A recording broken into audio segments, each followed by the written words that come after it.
Galera, o assunto do dia hoje é um assunto que eu adoro e que é polêmico. PMMA, o polimetilmetacrilato, aquele preenchedor definitivo que tem sido muito usado recentemente para preenchimento de bumbum de forma definitiva.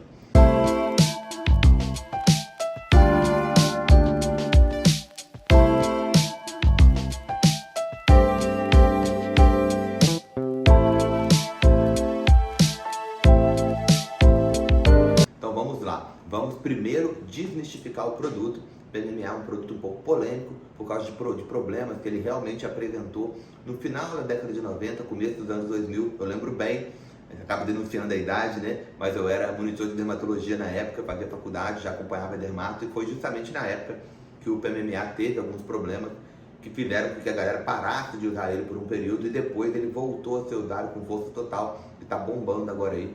Tá no trend topic agora, né, dos preenchedores. Então vamos lá.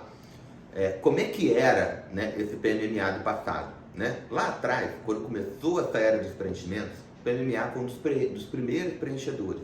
E ele vinha, o produto, que é o polimetilmetacrilato, ele vinha em apresentações, era meio bagunçado. Tinha grande, pequeno, formatos diversos, tá? E o que isso acabou acarretando lá atrás, no final dos anos 90, começo dos anos 2000? As moléculas, as apresentações que eram muito grandes, elas podiam ser encapsuladas e faziam nódulos, ficavam com uns caroços na pele palpável. E as apresentações que eram muito pequenininhas podiam ser absorvidas pelo organismo, digeridas e quebradas. E esses subprodutos da degradação podiam desencadear reações como se fossem alérgicas, mesmo que muitos anos após a aplicação do produto. Não era tão comum assim de acontecer naquela época, mas às vezes acontecia. E daí vieram os novos preenchedores, os novos produtos, que não tinham muito esse risco, e a galera meio que foi parando de usar o PMMA para usar esses novos produtos.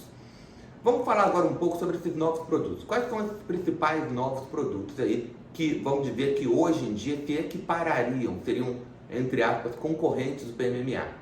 Um deles, o mais famoso, é o Sculptra, que é o ácido polialilático.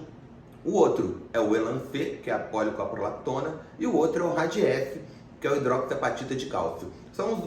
Seriam, vamos dizer assim, concorrentes do Sculptra, que funcionam bem estimulando a produção de colágeno.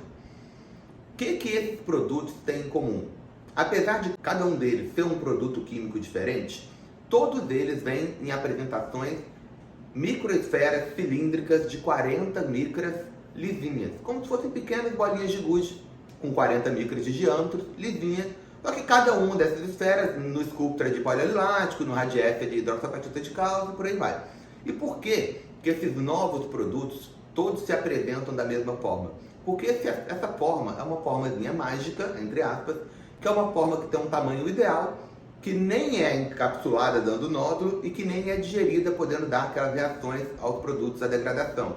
Então, essa forma em microesfera cilíndrica, esse é um tamanho seguro. E aí você faz esses produtos, igual vocês sempre veem o pessoal fazendo, né? Sculptra, Radiesse, Elancê, sem ter nenhum tipo de complicação. O que aconteceu então com a indústria do PMMA? Eles pegaram o PMMA, que tinha aqueles tamanhos de formas todos bagunçados, e fizeram ele também dessa mesma forma, em esferinhas cilíndricas e lisinhas de 40 micras. E desde que eles fizeram isso, nunca mais você teve nenhum tipo desse problema com um novo produto de PMMA. Então o PMMA que deu problema, realmente deu lá no passado, era o de primeira geração. Hoje a gente já está no PMMA de quarta geração, que há muitos e muitos anos não dá problema, porque ele incorporou as tecnologias e os avanços que os demais preenchedores desenvolveram ao longo do tempo. Isso é natural de acontecer em qualquer indústria, né? Assim, pega um carro, e aí o cara, agora tem freio ABS, e a outra indústria que fabrica carro começa a botar ABS no dela também, porque senão fica para trás. E aí depois que foram feitas essas atualizações, o produto ficou super seguro e nunca mais deu esse tipo de problema. E tem algumas vantagens frente aos demais produtos que seriam os concorrentes, entre elas a questão de funcionar como um preenchedor definitivo, dependendo da concentração que você usa o produto do plano de aplicação. Mas ele também funciona como estimulador do colágeno com excelentes resultados. Joia! Uma coisa que é muito legal da gente falar sobre PMMA. Recentemente, o pessoal blogueira, umas artistas, o pessoal meio famosinho, alguns casos tiveram problemas com PMMA, todo mundo viu o vídeo, né? Tipo André Surá sangrando lá no hospital, drenando, a perna, o bumbum, né? O que eu tenho para falar para vocês sobre isso?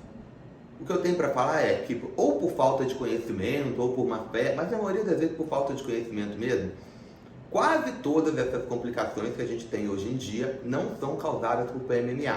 Elas são causadas ou por hidrogel ou por silicone industrial de uso ilegal, vamos dizer assim. O pessoal aplica nessas clínicas clandestinas, que são produtos que dão efetivamente muitos problemas. Mas aí na hora de noticiar, o pessoal não tem tanto conhecimento assim, acaba que às vezes noticia como PMMA. Então, o caso mais emblemático, por exemplo, é o da Andressa Urach. Ela teve aquele problema por causa do uso de silicone industrial. Depois que ela ficou internada lá um tempo no hospital, tratou as infecções dela e recebeu alta, ela ficou com uma deformidade no quadril, bumbum, coxa. Ela inclusive fez uso do PMMA para consertar essas deformidades causadas por outros produtos.